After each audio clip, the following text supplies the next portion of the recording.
शिकवे की पट्टी। राबिया बसरिया रहमतुल्लाह अलैहा एक मर्तबा कहीं खड़ी थी। इनके करीब से एक नौजवान गुजरा। इसने अपने सर पर पट्टी बांधी हुई थी। इन्होंने पूछा, बेटा क्या हुआ? इसने कहा, अम्मा मेरे सर में दर्द है जिसकी वजह से पट्टी बांधी हुई है। पहले तो कभी दर्द नहीं हुआ।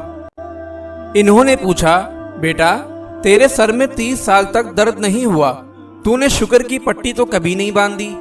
तुझे पहली दफा दर्द हुआ है तो तूने शिकवे की पट्टी फौरन बांध ली है। हमारा हाल भी यही है कि हम साल साल इसकी नेमतें और सुकून की जिंदगी गुजारते हैं। हम इसका तो शुक्र अदा करते नहीं और ज़रा सी तकलीफ पहुंचती है तो फौरन शिकवे करना शुरू कर देते हैं।